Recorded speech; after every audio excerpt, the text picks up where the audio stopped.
কাউকে কিছু বলিনি বলেই আমি আজ সফল হয়েছি। আপনি যদি জীবনে কোনো কিছু অ্যাচিভ করতে চান বা জীবনে যদি মোটা অঙ্কের একটা অ্যামাউন্ট সঞ্চয় করতে চান, তবে আপনি নীরব সঞ্চয় করুন, নীরব স্টেপ নিন। তাহলেই আপনার জীবন বদলে যাবে।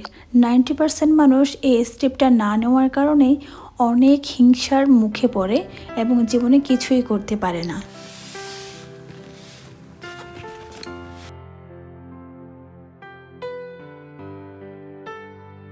নমস্কার, কেমন আছেন সবাই? আমার নতুন আরেকটি ভিডিওতে সকলকে স্বাগত জানাই। ফ্রান্সে বসে 39 ডিগ্রি উত্তপ্ত পরিবেশে বসে আপনাদের সাথে কথা বলছি। একটু বাইরে বেরিয়েছিলাম কিছু জিনিসপত্র কেনার জন্য।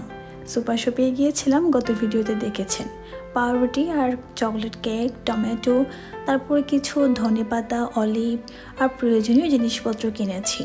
এখানকার খাবার দাবারগুলো একটু ফ্রোজেন হলেও একটু মশলা দিয়ে রসিয়ে কষিয়ে রান্না করলে কিন্তু মোটামুটি স্বাদটা আনা যায়। তবে দেশের মতন সেই সুস্বাদু স্বাদ বা দেশের সে গন্ধ কিন্তু পাওয়া যায় না। তবে মোটামুটি জীবন ধারণ করতে আপনি পারবেন। আপনারা সকলেই জানেন আমি হুট করে কিন্তু দেশের বাইরে চলে এসেছি। আমি কোনো আপডেট বা কোনো কিছুই কিন্তু আপনাদের জানাইনি। যদিও আপনারা আমার পরিবারের অংশ, এখানে আসার পরপরই আপনাদের আপডেট দিয়ে দিয়েছি যে আমি দেশের বাইরে আছি, ফ্রান্সে অবস্থান করছি। সত্যি বলতে একটা কথা কি জানেন, যখন আপনি জীবনে কোনো কিছু অ্যাচিভ করবেন বা যখন আপনি ক্ষুদ্র ক্ষুদ্র টাকা সঞ্চয় করে লাখপতি হওয়ার টেন্ডেন্সি মাথার মধ্যে আনবেন, তখন সবচেয়ে বড় কাজ হবে আপনার নীরব ভূমিকা পালন করা। আজ আমি নীরব ভূমিকা পালন করেছি বলে দেশের বাইরে এসেও নিজেকে স্টেবল রাখতে পেরেছি। আমি এটা আগে বুঝিনি। আগে আমি ভাবতাম যে সবাইকে জানালেই হয়তো একটা ভালো ইন্সপিরেশন পাওয়া যায়। আসলে তা কিন্তু না। যখন মানুষ আপনার সঞ্চয়ের, আপনার অ্যাচিভমেন্টের কথা জেনে যাবে, তখন আপনাকে হাজারোভাবে ম্যানিপুলেট করবে।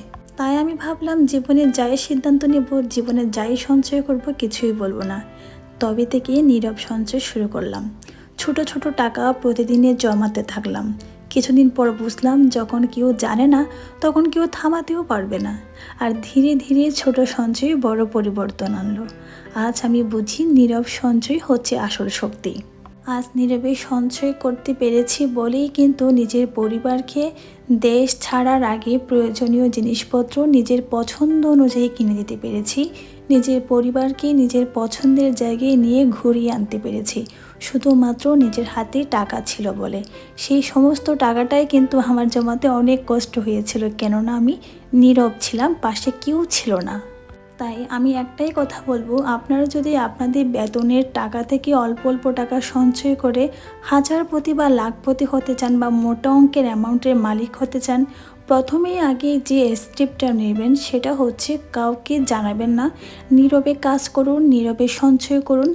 দেখবেন এই নীরব সঞ্চয় হবে আপনার লাখ টাকার শক্তি। ভীষণ গরম লাগছিল তাই ফ্রুট নিয়েছি। তো আজকে ভিডিওটি এই পর্যন্তই। সবশেষে একটাই কথা বলবো, জীবনে যদি মোটা অঙ্কের কিছু সঞ্চয় করতে চাও, তাহলে সবচেয়ে বড় পদক্ষেপ হলো চুপচাপ সঞ্চয় করে